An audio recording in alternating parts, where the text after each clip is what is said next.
title, Overcome Your Doubts. Tell your neighbor, I can't hear you, because this is what everyone is wrestling, battling, struggling with, doubts. The best saints have need for the help that can make their faith stronger.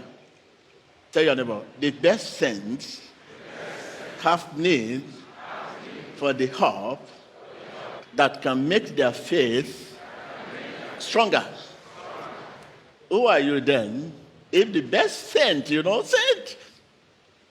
Let's take our reading from the book of Matthew 11.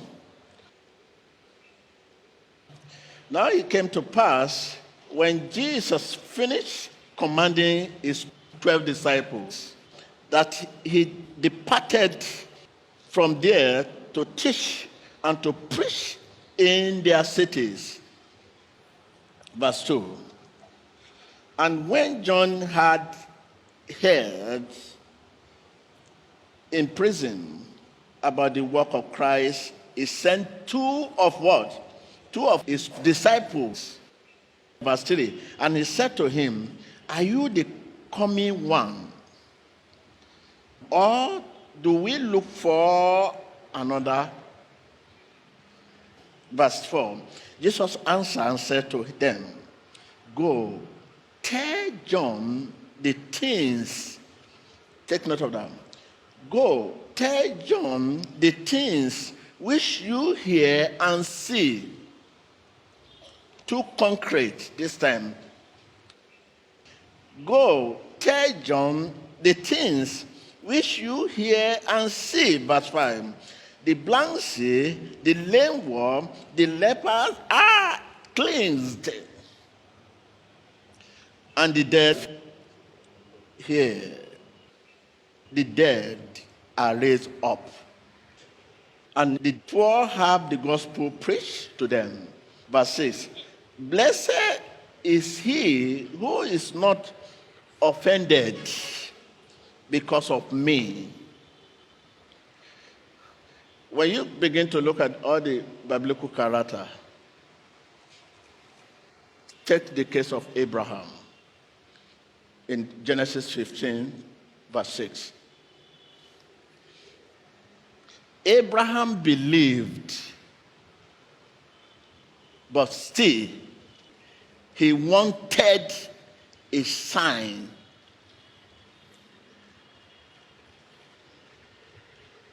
He wanted a sign that will make his faith stronger. Let's look at Gideon in that Judges 6, verse 36 to 37.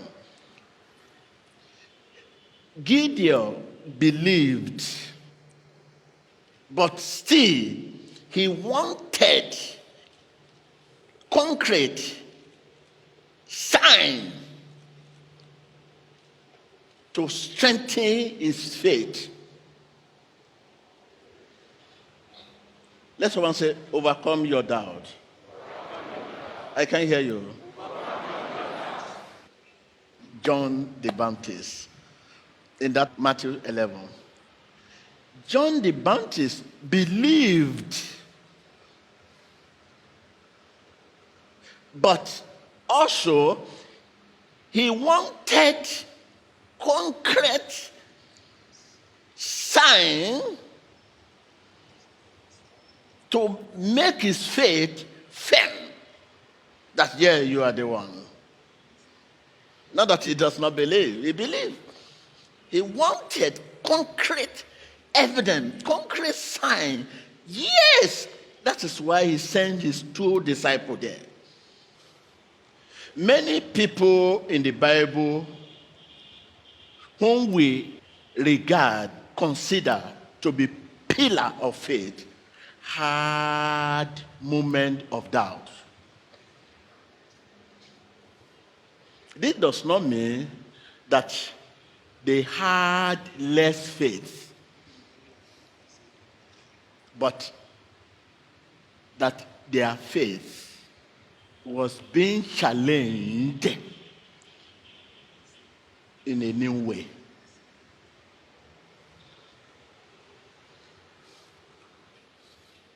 What do I mean by hard moment of doubt? There are situations in their life that challenged their faith.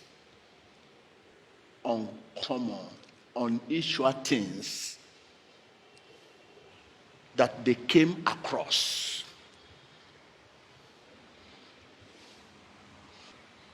If you are genuinely seeking salvation from God, in the midst of doubt, God will not mind, because at the end, your doubt will move you closer to Him.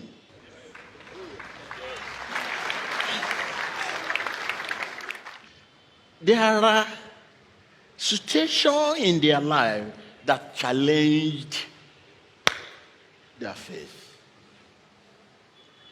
Unusual things that they came across. There are situations in your life that are challenging your faith.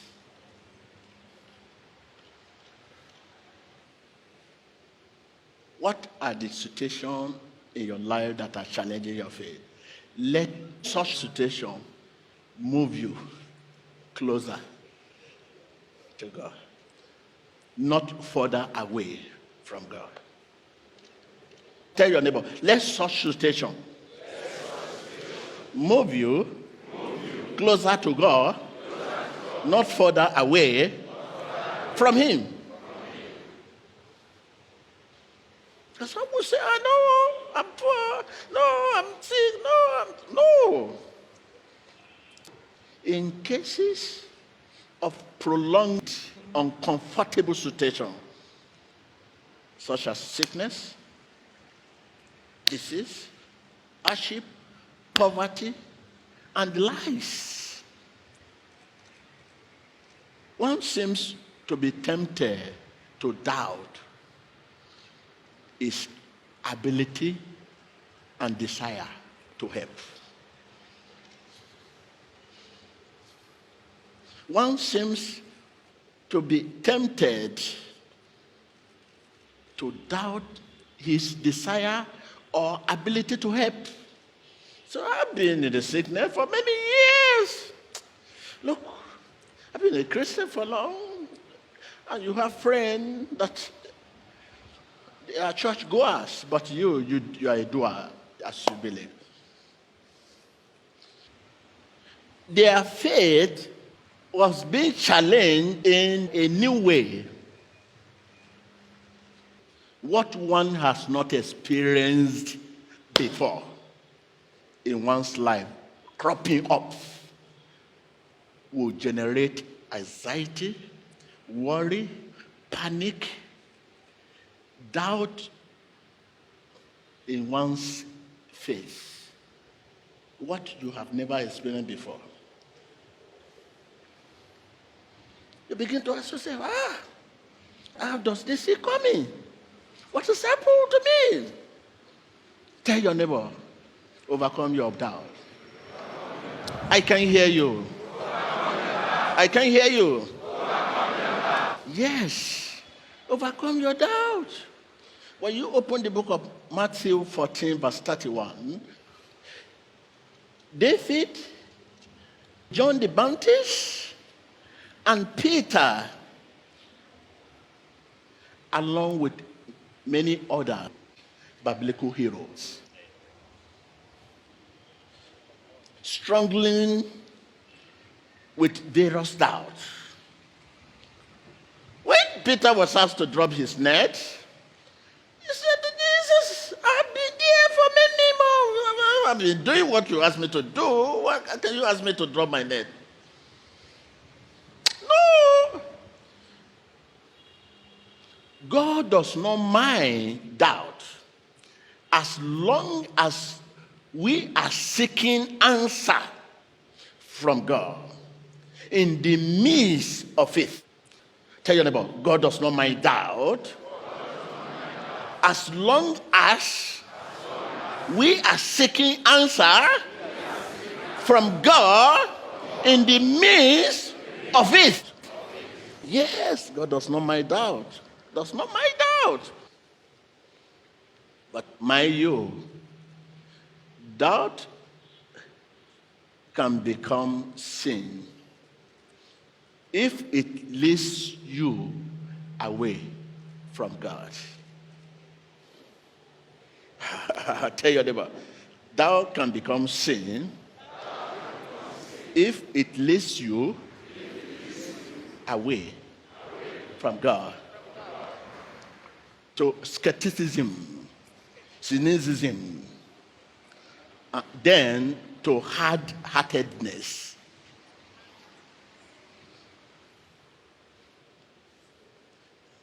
It can become sin if it leads you away from God. But God does not mind doubt. As long as you are seeking answer from him in the midst of it, like John the Baptist, like Peter, as you move closer to God, you will find the strength to trust God.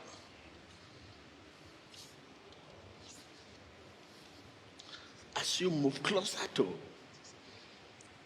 him, in the midst of that doubt, you move closer to him because you have a genuine desire. You will find the strength to trust him, and your faith will grow even stronger.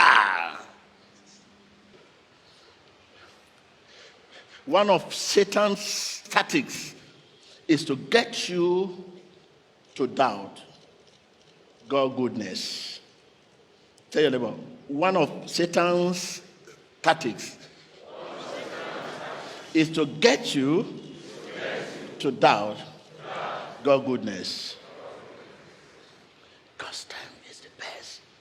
Be patient. He tries to get you to forget all God has given you. And he wants you to focus on what you do not have. You begin to say, God, give me, God, give me, God, me, God, me. You want you to focus on what you do not have. And if you are spending much of your time thinking about what you do not have, you may be slipping into unhealthy doubts.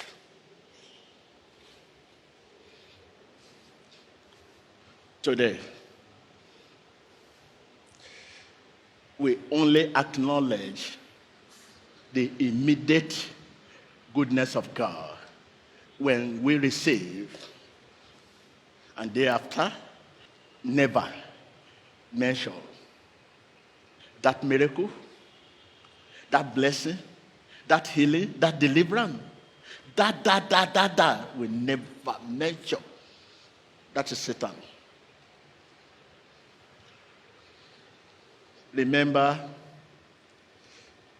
the sickness you had in the past. The same sickness other had and died. Why many other are still on the sick bed? If you say it was an ordinary sickness, because we have answer to every question. It's an ordinary sickness. It's an ordinary headache. It is an ordinary heart attack. No. But people die the same sickness every day. Tell your neighbor, never doubt God's desire or ability to help you. Let's quickly look at 1 Samuel 17, verse 37. It's just about a rustic boy, David, David was brought to king to defend his cause. The Bible says he simply testified of how God delivered him, how God saved him, how God rescued him from the mouth of lion and the bear in his tender age. But you, if you are called for testimony, you will mention just only the immediate day after. Never measure that miracle, that blessing God did in your tender age. God gives everyone plenty of evidence to believe in him. Let someone say, God gives everyone plenty of evidence to believe in him. Yes, that comes when we fail to stop long enough to observe all the evidence. Are you with me? Listen again. Doubt comes when we fail to stop long enough to observe all the evidence. What I mean, once in a while, you should take time to reflect over God's track record in your life. This is what I mean. Many of us here today were born into poverty-stricken families. Striking means your uncle is poor, your grandmother is poor, no vehicle, no motorcycle, even no house. Everybody is living in a family house. Many of us were born into poverty-stricken families. Sickness-ridden families. But today, we are able to live above all that. We are like a man who prayed that he had no shoe. At last, God answered, and he had money. And he went to the market and saw a man without legs. Tell your neighbor, when you have doubt, review God's track record in your life. When you have doubt, review God's track record in your life. You will know that you are from nowhere to somebody. Review it. God's track record in your life. When you take your time to review God's track record in your life, that will grow confident that he will work in your present situation.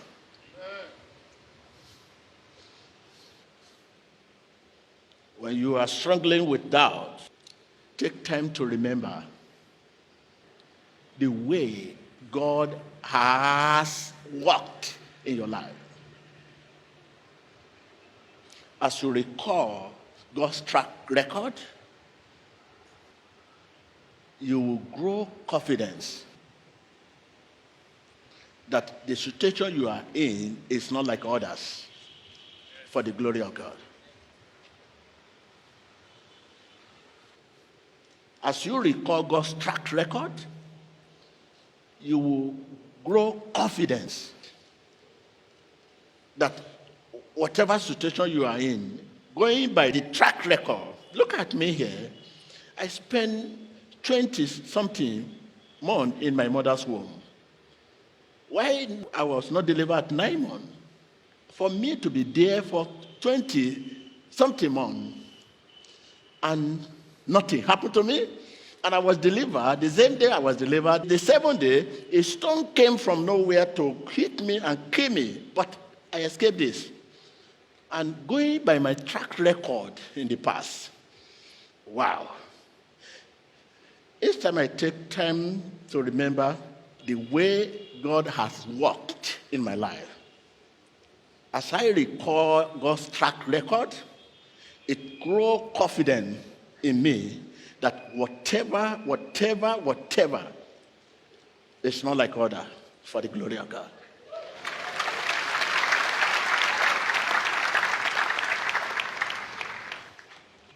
As you recall God's track record in your life, you will grow confidence that a solution is forthcoming.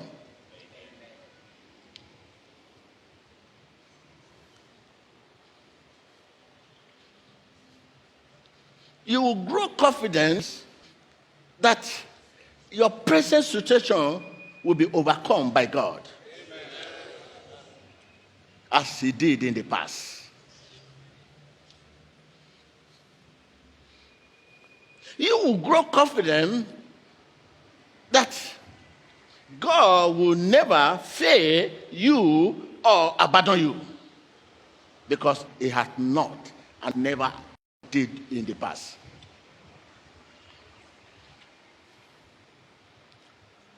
Be patient. Tell your neighbor, be patient. I can hear you. And let God answer your question on His schedule, not yours. Tell your neighbor.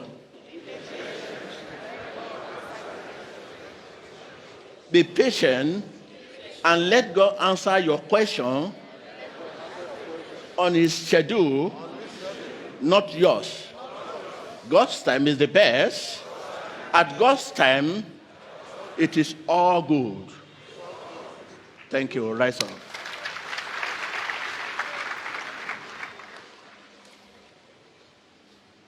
If your question has been answered, let us see your hand. Questions you brought here today. If those questions have been answered, let us see your hand.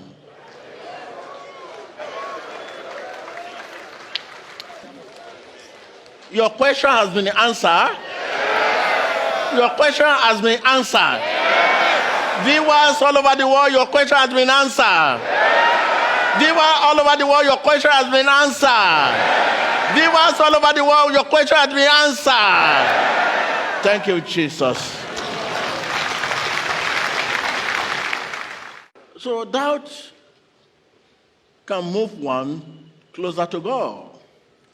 Yes, if I genuinely seek salvation from God in the midst of doubt, God will not mind, because at the end, my doubt will move me closer to Him. Oh, thank you, Jesus. Thank you, Jesus.